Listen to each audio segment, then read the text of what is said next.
Hello friends, स्वागत है आप सबका एक बार फिर से हमारे चैनल पे। हमारा आज का टॉपिक है rate of a chemical reaction. Rate मतलब इसके कॉन्सेंट्रेशन में, रिएक्टेंट या प्रोडक्ट के कॉन्सेंट्रेशन में चेंज होना विथ रिस्पेक्ट टू टाइम, इसे हम कहते हैं रेट। ठीक है, तो सबसे पहले क्वेश्चन आता है कि हम किस रिएक्शन का रेट निकाल सकते हैं। ठीक है, मतलब मेरी बात समझने की कोशिश करिए। टाइप्स ऑफ केमिकल रिएक्शन हमें पहले समझना होगा। देखें, केमिकल रिएक्शंस बेसिकली तीन टाइप की होती हैं। फर्स्ट टाइप होता है very fast reactions. Very fast reaction मतलब जो इंस्टेंटली हो जाती हैं, जैसे प्रेसिपिटेशन ऑफ AgCl। AgNO3 के अंदर जब हम NaCl मिलाते हैं तो इंस्टेंटली क्या होता है, AgCl का प्रेसिपिटेट डेवलप हो जाता है। ये वेरी फास्ट केमिकल रिएक्शन होती हैं। सेकेंड टाइप होता है very slow chemical reactions, like formation of curd, weathering of rocks, इस टाइप से। तो ये बहुत ही स्लो रिएक्शन होती है, इसका रेट प्रैक्टिकली पॉसिबल नहीं होता पता करना। ठीक है, हम कंफर्टेबली किस चीज़ का, किस रिएक्शन का रेट पता कर सकते हैं, वो होती है मॉडरेट रिएक्शंस। मॉडरेट रिएक्शन मतलब neither too fast nor too slow.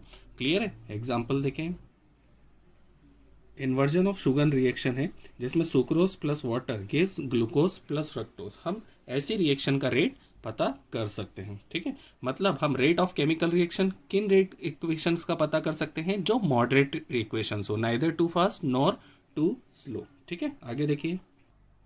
अब हम देखते हैं रेट ऑफ केमिकल रिएक्शन का बेसिक डेफिनेशन, वो क्या होता है। तो इसे हम कैसे डिफाइन कर सकते हैं, देखें। देखें, रेट ऑफ केमिकल रिएक्शन में be expressed as first the rate of decrease in concentration of any one of the reactant. एक से अधिक अगर रिएक्टेंट होंगे तो उनका किस रेट से कॉन्सेंट्रेशन डिक्रीज हो रहा है। रिएक्टेंट पहले ज़्यादा होते हैं, जैसे जैसे रिएक्शन प्रोसीड करता वैसे वैसे क्वांटिटी उनका कम होता रहता है, उनका कॉन्सेंट्रेशन कम होता रहता है। वैसे ही the rate of increase in concentration of any one of the product, जब रिएक्टेंट कंज्यूम होंगे तो प्रोडक्ट फॉर्म होते हैं। मतलब जैसे जैसे समय के साथ साथ हमारा रिएक्शन आगे बढ़ेगा वैसे वैसे ज़्यादा प्रोडक्ट फॉर्म होंगे। क्लियर है? एक्सपेरिमेंटली हम इसको कैसे कैलकुलेट कर सकते हैं, देखें। सपोज करिए कोई हाइपोथेटिकल केमिकल इक्वेशन है, R गिव्स P। ठीक है, यहाँ पे R क्या है, रिएक्टेंट है, और P क्या है, प्रोडक्ट है। क्लियर है? डेल्टा T मतलब चेंज इन टाइम, इसको हम ले लेते हैं T2 माइनस T1। क्लियर है ये बात? At time T1। ठीक है, जब टाइम क्या है, T1 है, तो कॉन्सेंट्रेशन ऑफ रिएक्टेंट को हम मान लेते हैं R1 and concentration of product को हम मान लेते हैं P1। ठीक है, वैसे ही किसी टाइम इंटरवल T2 पे कॉन्सेंट्रेशन ऑफ रिएक्टेंट R2 हो जाएगा और कॉन्सेंट्रेशन ऑफ प्रोडक्ट क्या हो जाएगा, P2 हो जाएगा। ध्यान दीजिए, रिएक्टेंट पहले से कम होंगे, मतलब जो R2 है वो कम होगा R1 से। ठीक है, और जो P2 है वो ज़्यादा होगा P1 से, क्योंकि प्रोडक्ट टाइम के साथ साथ ज़्यादा बनेंगे। ठीक है, तो rate of disappearance of R, rate of disappearance of reactant is equals to, क्या लिख सकते हैं हम, change in concentration of R upon time taken. यही उसका रेट होगा, कितनी देर में उसका कॉन्सेंट्रेशन कम हो रहा है। इसी को क्या लिख सकते हैं हम, कॉन्सेंट्रेशन। देखिए, फाइनल माइनस इनिशियल करते हैं हमेशा, तो R2 minus R1 upon T2 minus T1 लिखूं या डेल्टा T लिखूं, बात बराबर है। क्लियर है? इसी को हम क्या लिख सकते हैं, देखिए मैं अपनी एक बात फिर से दोहरा रहा हूँ। R2 कम था क्योंकि रिएक्टेंट धीरे धीरे कंज्यूम होते हैं, तो R2 जो फाइनल कॉन्सेंट्रेशन है इनिशियल कॉन्सेंट्रेशन से कम होगा, तो इनका जो डिफरेंस आएगा वो आएगा नेगेटिव। क्लियर है? और डेल्टा R ले लेते हैं हम इसको, change in concentration of reactant upon delta T। ये क्या हो गया, rate of disappearance of R। वैसे ही rate of appearance of P, product है, ये धीरे धीरे अपीयर होगा, तो इसको भी हम वैसे लिख सकते हैं, change in concentration of P upon time taken. P2 minus P1, ये वैल्यू पॉजिटिव आएगा कि नेगेटिव आएगा, P2 फाइनल कॉन्सेंट्रेशन था, P1 इनिशियल कॉन्सेंट्रेशन था प्रोडक्ट का। तो प्रोडक्ट रिएक्शन जैसे जैसे आगे बढ़ती वैसे वैसे प्रोडक्ट ज़्यादा बनते हैं, मतलब ये पॉजिटिव वैल्यू होगी, इसी वजह से ये पॉजिटिव वैल्यू है delta P by delta t. Clear है ये बात? तो एक बात देखें, रिएक्टेंट का कॉन्सेंट्रेशन जैसे जैसे रिएक्शन प्रोसीड करेगी वैसे वैसे कम होगा, इसीलिए रेट ऑफ डिसअपियरेंस यूज करा हमने, और इसी वजह से यहाँ पे नेगेटिव साइन आया है। वैसे ही जैसे जैसे रिएक्शन आगे बढ़ेगी वैसे वैसे प्रोडक्ट फॉर्म होगा, इसीलिए हमने क्या लिखा, rate of appearance of product. Appearance की वजह से यहाँ पे क्या आया है, पॉजिटिव साइन आया है। ठीक है, देखें एग्जाम्पल देखें, NO2 gas plus CO gas gives CO2 gas plus NO gas. इसके लिए रेट ऑफ रिएक्शन कैसे पता कर सकते हैं हम, किसी भी एक टर्म से, एनी ऑफ द रिएक्टेंट और एनी ऑफ द प्रोडक्ट। ठीक है, तो NO2 रिएक्टेंट है तो इसका कॉन्सेंट्रेशन कम होगा, मतलब negative sign, delta of concentration of NO2 upon delta t, इससे कैलकुलेट कर सकते हैं। या फिर किससे कैलकुलेट करते हैं, CO से। CO भी क्या है यहाँ पे, रिएक्टेंट है, तो इसका भी कॉन्सेंट्रेशन क्या होगा, पहले से कम होगा, इसीलिए negative sign, change in concentration of CO upon delta t. इसके अलावा हम प्रोडक्ट से भी कैलकुलेट कर सकते हैं। CO2 क्या है, प्रोडक्ट है हमारा, तो इसका कॉन्सेंट्रेशन बढ़ेगा समय के साथ साथ, इसीलिए पॉजिटिव वैल्यू आएगा, तो change in concentration of CO2 upon delta T. या फिर हम NO के टर्म्स में पता करना हो तो पॉजिटिव साइन के साथ change in concentration of NO upon delta T, ऐसे पता कर सकते हैं। देखिए, ठीक है, एक और एग्जांपल देखते हैं। ये एक और केमिकल रिएक्शन है, H2 gas plus I2 gas gives 2HI gas. ठीक है, इसके लिए रेट ऑफ रिएक्शन कैसे निकाल सकते हैं हम, H2 क्योंकि रिएक्टेंट है इसलिए minus change in concentration of H2 upon delta t is equals to, एक और रिएक्टेंट है हमारे पास I2, minus change in concentration of I2 upon delta t is equals to.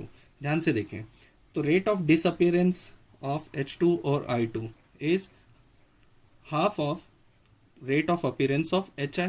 यहाँ पे 2 लिखा हुआ है, तो याद रखिएगा जो भी कॉफिशिएंट हो उसको डिनोमिनेटर में ले लीजिए, तो 1/2, क्योंकि ये प्रोडक्ट है तो पॉजिटिव वैल्यू आएगा, change in concentration of HI upon delta T, ऐसे लिख सकते हैं। यानी कोई जनरल इक्वेशन के लिए देखें हम तो AA plus BB give CC plus DD, ये small a small b small c small d इनके न्यूमेरिकल कॉफिशिएंट है, तो रेट ऑफ रिएक्शन कैसे लिख सकते हैं हम, -1 upon small a change in concentration of A upon del t, या फिर -1 upon b change in concentration of B upon del t is equals to, अब प्रोडक्ट साइड आ गए हैं तो अब माइनस नहीं आएगा, 1/c change in concentration of C upon del t is equals to 1/d change in concentration of D upon delta t. Clear है? ये किसी जनरल इक्वेशन के लिए रेट ऑफ रिएक्शन निकालने का एक एग्जांपल से समझते हैं हम। ठीक है, अ gaseous hypothetical chemical reaction 2A equilibrium 4B plus C is carried out in a closed vessel. The concentration of B is found to increase by 5 into 10 to the power -3 mole per liter in 10 seconds. Calculate. 3 चीज़ें calculate करने को कहा गया है हमें। पहला चीज़ है rate of appearance of V, second है रेट ऑफ रिएक्शन और थर्ड है rate of disappearance of A। Clear है? ठीक है, तो हम सॉल्व करते हैं इसको 1 by 1। Rate of appearance of V, इसे हम कैसे कैलकुलेट कर सकते हैं, देखें कैसे, increase in concentration of B upon time taken. ठीक है, ये वैल्यू गिवन है हमें। इंक्रीज इन कॉन्सेंट्रेशन कितने वैल्यू से इंक्रीज हो रहा है, 5 into 10 to the power -3, unit क्या है इसका, मोल पर लीटर, अपॉन टाइम कितना लग रहा है इस चीज़ में, 10 सेकेंड्स। ठीक है, तो ये वैल्यू कितना आ गया आपके पास, 5 into 10 to the power -4, unit क्या आ गया, मोल पर लीटर पर सेकेंड। ये क्या है आपका rate of appearance of B. ठीक है, सेकेंड थिंग देखें, सेकेंड चीज़ जो हमें पता करनी है वो है रेट ऑफ रिएक्शन। तो हमारा इक्वेशन क्या है, 2A equilibrium 4B plus C। ठीक है, इसके लिए रेट ऑफ रिएक्शन, इस इक्वेशन के लिए रेट ऑफ रिएक्शन हम इन तीनों में से किसी भी एक मेथड से पता कर सकते हैं। ठीक है, हमें A के बारे में अभी कुछ भी पता नहीं है, C के बारे में भी अभी कुछ भी पता नहीं है, बस हम B के बारे में जानते हैं। तो हम किससे कैलकुलेट करेंगे, rate of reaction second expression से। देखें, rate of reaction is equals to 1/4 change in concentration of B upon del t. तो ये सारी वैल्यूज हमें पता है। Change in concentration of B कितना था, 5 into 10⁻³ अपॉन कितना डेल्टी था 10, यूनिट क्या था इसका मोल पर लीटर अपॉन सेकेंड। क्लियर है। 5/4 ये हो जाएगा 1.25 इंटू 10⁻⁻4, यूनिट क्या आएगा मोल पर लीटर पर सेकेंड, इसका वैल्यू आएगा। ये आ गया आपका रेट ऑफ रिएक्शन। ठीक है। नेक्स्ट थर्ड थिंग जो हमें पता करना है वो है रेट ऑफ डिसअपेरेंस ऑफ ए। ठीक है। तो इसे पता करने के दो तरीके हो सकते हैं, वो कौन कौन से देखें। देखिए, रेट ऑफ रिएक्शन से भी हम निकाल सकते हैं रेट ऑफ डिसअपेरेंस ऑफ ए, या फिर इस इक्वेशन से भी हम पता कर सकते हैं। ये इक्वेशन कहाँ से आया, ये यहाँ पर हमने लिखा था -1/2 change in concentration of A upon delta t, ये रेट ऑफ डिसअपेरेंस ही है। ठीक है। Is equals to 1/4 rate of appearance of B. Clear है। तो ये वाला पोर्शन हमें पता है, डेल्टा टी हमें पता है, तो ये वाला पोर्शन हम कैलकुलेट कर सकते हैं। मैं आपको दोनों से कैलकुलेट करना बता देता हूँ। देखिए, रेट ऑफ रिएक्शन अभी हमने कैलकुलेट करा, वो कितना आया 1.25 इंटू 10⁻⁻4 मोल पर लीटर पर second is equals to, negative side disappearance कोई दिखाता है तो इसको हम इग्नोर भी कर दें तो भी चलेगा, change in concentration of A upon delta t. ये आपका रेट ऑफ डिसअपेरेंस से 2 इधर मल्टीप्लाई हो जाएगा तो ये वैल्यू क्या बन जाएगा 2.5 इंटू 10⁻⁻4, यूनिट क्या आ जाएगा मोल पर लीटर पर सेकेंड इज इक्वल्स टू, ये क्या आ गया आपका rate of disappearance of A.